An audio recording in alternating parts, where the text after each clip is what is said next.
मित्रांनो, नावात काय पडलंय अशा खूप लोकांचा एक म्हण आहे, आपल्याला माहिती आहे. पण नावातच सगळं काही असतं उद्योगात. बऱ्याच वेळेला मी बघतो, ज्यावेळेस माझ्याकडे प्रपोजल तयार करायला येतो, प्रस्ताव तयार करायला असतो आणि मी फॉर्म पाठवतो, त्यावर उद्योगाचं नाव विचारतो, त्यावेळेस ते जनरली कॅज्युअली घेतलं जातं. पण गमतीशीर गोष्टी अशा आहेत मित्रांनो, आणि हे लक्षात ठेवणं अत्यंत आवश्यक आहे. ते म्हणजे आपलं नावच सगळं काही आहे उद्योगाचं. ट्रेडमार्क वेगळा, पण जे उद्योगाचं नाव ठरवतो आपण, फलाना गोट फार्म असेल किंवा पोल्ट्री फार्म असेल किंवा एखादी इंडस्ट्री असेल, तर नावच सर्व महत्त्वाचं आहे. आपण एखादी मॅन्युफॅक्चरिंग युनिट करतोय किंवा एखादी सर्व्हिस युनिट करतोय आणि त्याला कुठलं तरी नाव एंटरप्राइजेस देतोय, त्याला कुठलं तरी नाव ट्रेडिंग म्हणून देतोय, तर मित्रांनो इथं फार मोठी गफलत होण्याची शक्यता आहे. गफलत अशी की मी करतोय मॅन्युफॅक्चरिंग, गव्हर्नमेंटचे इन्सेंटिव्ह मॅन्युफॅक्चरिंगला मिळतात, माझा बिझनेस मॅन्युफॅक्चरिंगचा आहे, ग्रेट बिझनेस जो आहे ट्रेडिंगपेक्षा मॅन्युफॅक्चरिंगचा आहे, पण मी नाव देतो ट्रेडिंग. आणि मी नाव ट्रेडिंग दिल्यामुळं काय होतं थोडक्यामध्ये, समजा आपण एखादी प्रस्ताव करतो, बँकेकडे करतो किंवा एखाद्या गव्हर्नमेंटच्या स्कीममध्ये करतो, की ट्रेडिंग वाचल्याबरोबर कपाळावर आठ्या पडतात त्या अधिकाऱ्यांच्या, आणि त्यांना असं वाटतं की आपण तर मॅन्युफॅक्चर किंवा सर्व्हिस युनिटला फायनान्स करतो, मदत करतो, सबसिडी देतो, हे तर ट्रेडिंग आहे. पुढच्या गोष्टी निगेटिव्हली बघितल्या जातात. मित्रांनो, हे खूप महत्त्वाच्या गोष्टी आहेत.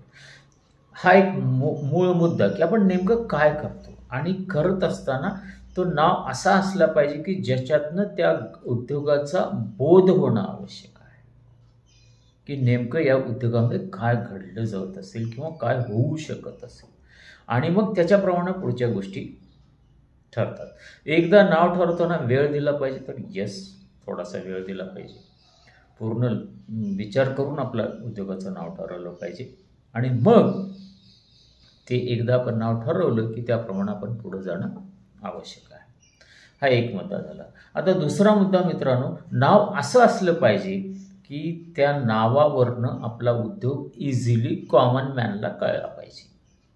समजा तुम्ही एक वेगळंच काहीतरी नाव, सॉफिस्टिकेटेड बिझनेस करता, खूप स्टँडर्ड बिझनेस आहे तुमच्या, वरच्या 5% लोकांसाठी, 10% लोकांसाठीच करता तुम्ही, पण त्यामध्ये त्या लोकांमध्ये, म्हणजे त्या कस्टमरमध्ये त्या उद्योगाचं, त्या नावाचं अवेअरनेस आहे का?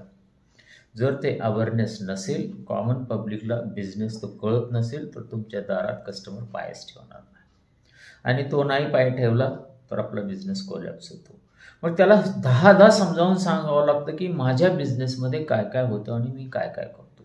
पण त्यापेक्षा जर मी नावच असं ठेवलं की माझ्या नावावरनंच इथं काय होतं असं कळलं, असं जर त्या कस्टमरला कळलं, तर कस्टमर आपल्याकडं चालून येतो. हा एक मुद्दा झाला. दुसरा मुद्दा, जर समजा मी बँकेत प्रपोजल करतोय किंवा गव्हर्नमेंटच्या अधिकारीकडे प्रपोजल पाठवतो किंवा कुठेही प्रस्ताव तयार करतोय, तर मित्रांनो एक लक्षात ठेवा की बिझनेसमध्ये फक्त माझाच इंटरेस्ट नाही आहे, पण त्याच्या समोर ज्या गोष्टी आहेत, ज्यांच्यासाठी मी करतोय आणि ज्यांच्या ज्यांच्या हातातनं हे प्रोसेस होते, त्यांच्या इंटरेस्टचा सुद्धा विचार केला पाहिजे, त्यांच्या अंडरस्टँडिंगचा सुद्धा विचार केला पाहिजे. काय होतं, खूप साऱ्या केसमध्ये असं होतं की नाव असं असतं की त्या नावावरनं त्या उद्योगाचा बोध होत नाही, आणि मग एखाद्या शासकीय अधिकाऱ्याकडे ते प्रपोजल गेलं, त्यांनी ते नाव वाचलं, काय होतं कळत नाही, ते विनाकारण पेंडिंग पडतं, आणि ते पेंडिंग होत जातं, आणि मग ते ज्याला म्हणतो आपण, आपल्यालाही फ्रस्ट्रेशन यायला सुरू होतं आणि त्या अधिकाऱ्याला फ्रस्ट्रेशन यायला सुरू होतं की ह्याच्यात काय लिहिलं काही कळतच नाही. सेकंड थिंग, समजा त्यांना तुम्ही समजावून सांगितलं आणि ते प्रपोजल बँकेमध्ये गेलं, तर बँकेच्या अधिकाऱ्यालाही कळत नाही की नेमकं हा काय बिझनेस, ह्याच्यातनं काय होतं आणि काय नाही. जोपर्यंत त्या अधिकाऱ्याला पहिली गोष्ट ती कळली पाहिजे का बिझनेस काय आहे, सेकंड यातनं काय निर्माण होणार आहे हे कळलं पाहिजे, थर्ड यातनं किती पैसे मिळणार आहेत हे कळलं पाहिजे. त्याच्याशिवाय तुमचं प्रपोजल सँक्शन होतच नाही. म्हणजे सुरुवात कुठनं झाली बघा, त्या उद्योगाच्या नावापासून झाली, आणि मग नाव जर व्यवस्थित असेल तर ही प्रोसेस व्यवस्थित होऊ शकते, हे लक्षात ठेवणं आवश्यक आहे.